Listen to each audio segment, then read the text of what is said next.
New topic is administering the Mauryan Empire. Central government, the king.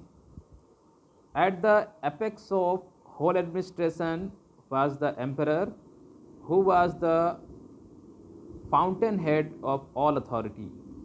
His powers were unlimited.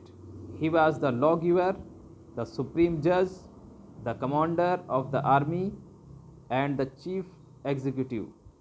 He was trained to fulfill these responsibilities. With the expansion of Mauryan Empire, the functions and powers of the king further increased. Duties of king's officials. The king appointed some men of high character and great wisdom as his ministers, whom he consulted before deciding any policy. The ministers were of two ranks, the mantris and the amatyas. The mantris were senior ministers who were his chief advisor and also helped him in the conduct of administration. Amatyas were executive officers working under the mantris, carrying out the work of different departments. Their position was similar to that of IAS officers who fill high posts in the most of the government departments today. Provincial administration. For the efficient administration, the Mauryan had divided the empire into provinces. In the time of Ashoka, 5 provinces are mentioned.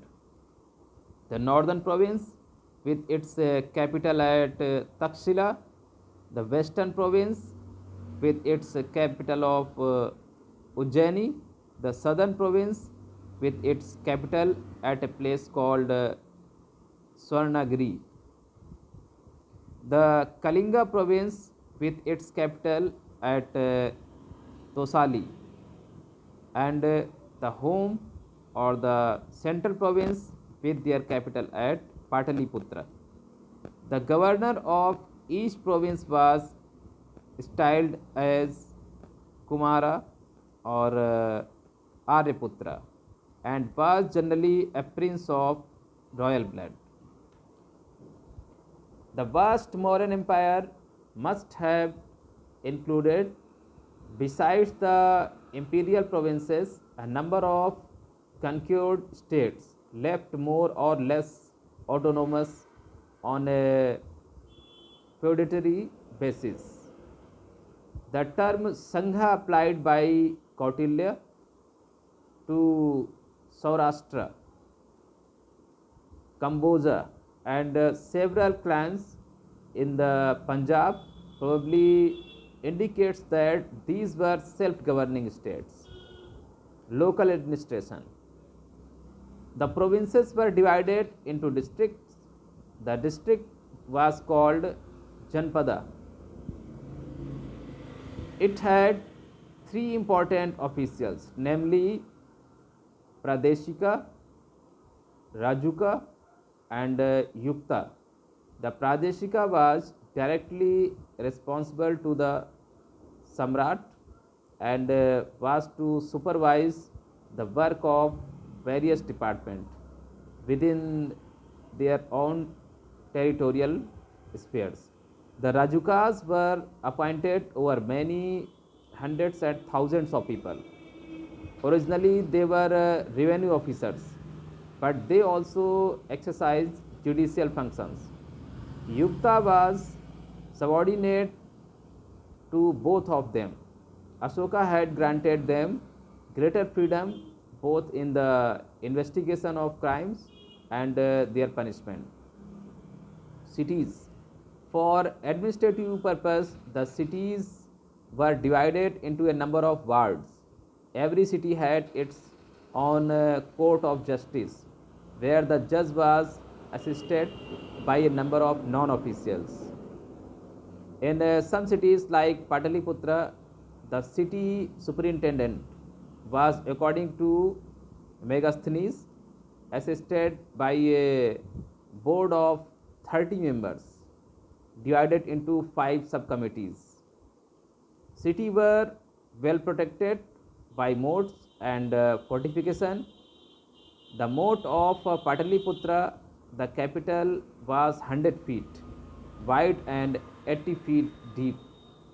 The water of the Son was made to flow through it.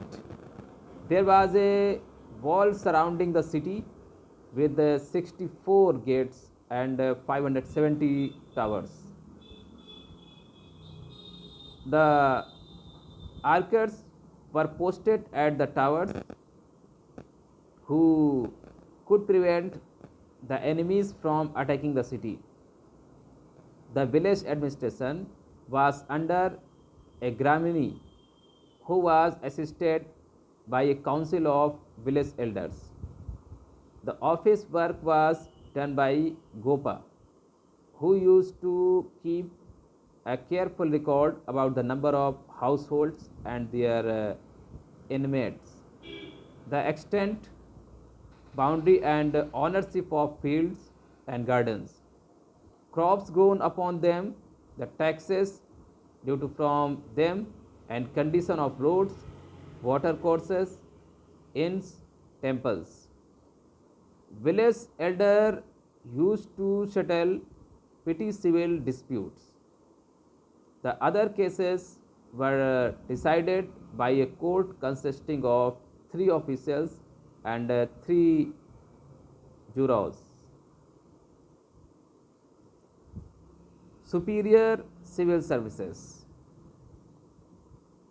The Mauryan rulers had established a well organized bureaucracy to run the administration, but this system was not an innovation of the Mauryans. The administrative system of Magadha greatly helped in its development, but it was the first type of administrative system in India which was developed by the Mauryans.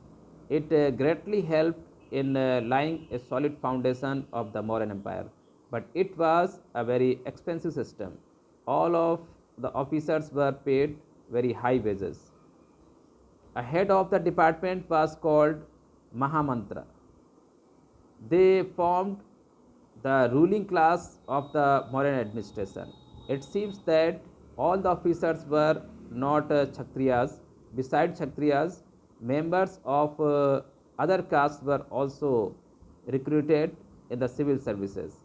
It indicates the racial changes which had come into the society in these days.